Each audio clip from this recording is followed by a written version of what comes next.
Excellences, Mesdames et Messieurs les chefs d'État et de gouvernement, Excellences, Messieurs les Premiers ministres du Canada et de la Jamaïque, Excellences, Monsieur le Secrétaire général des Nations unies, une année après l'apparition de ce que nous espérions être une crise sanitaire éphémère, nous voici réunis ce jour à l'initiative conjointe de leurs Excellences, Messieurs Justin Trudeau, Premier ministre du Canada, et Andrew Holness, Premier ministre de la Jamaïque,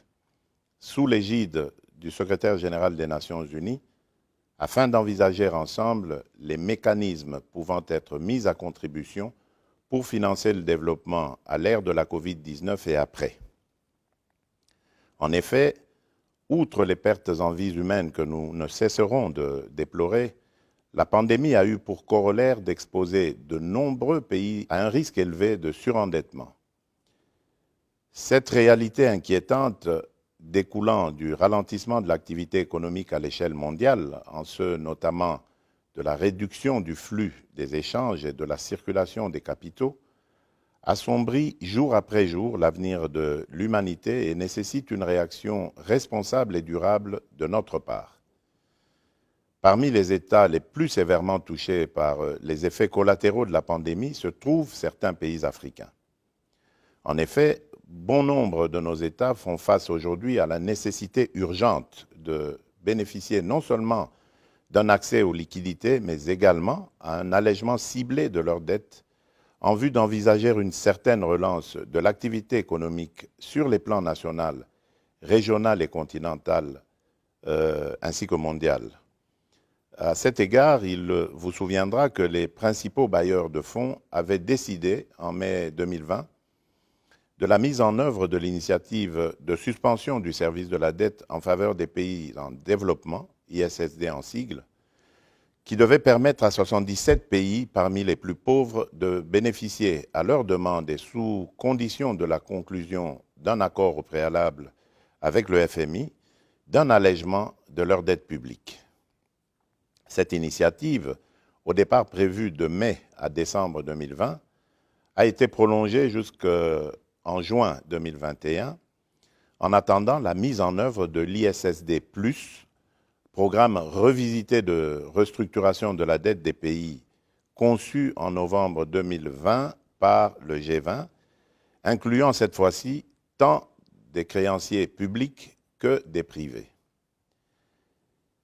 Étant déjà confrontés à la dure réalité de la COVID-19 et de la difficulté d'accès aux vaccins qui nous permettrait de ralentir de manière significative la propagation de la maladie à coronavirus sur notre continent, et en attendant l'effectivité du programme ISSD+, je profite de cette tribune pour plaider en faveur de la prorogation jusqu'à la fin de l'année en cours du moratoire de l'ISSD, dont l'expiration est prévue en juin 2021. Par ailleurs, il conviendrait que ces restructurations aboutissent à un allègement bien ciblé de la dette afin de rétablir la viabilité de cette dernière à moyen et long terme. Raison pour laquelle je salue l'appel lancé le 26 février 2021 à l'endroit du Fonds monétaire international par les ministres des Finances et les gouverneurs des banques centrales du G20 pour des émissions supplémentaires des droits de tirage spéciaux qui bénéficieraient principalement aux économies les plus vulnérables. C'est pourquoi j'entends ici soutenir, au nom de l'Union africaine, l'idée d'une réforme de l'architecture mondiale actuelle en y apportant une meilleure coordination entre les créanciers. Cela en créant un forum plus large, réunissant tant les créanciers bilatéraux, multilatéraux que ceux du secteur privé pour convenir de concert des conditions du règlement de la dette pendant et après la pandémie de la COVID-19. Excellences, Mesdames et Messieurs, en outre, il serait primordial que ces restructurations ne conduisent pas à la réduction de la dette publique au développement. En effet, et pour conclure, il demeure de garder à l'esprit la responsabilité qui nous revient à tous de réaliser les objectifs de développement durable du millénaire pour l'atteinte desquels l'aide publique au développement est indispensable. Je vous remercie.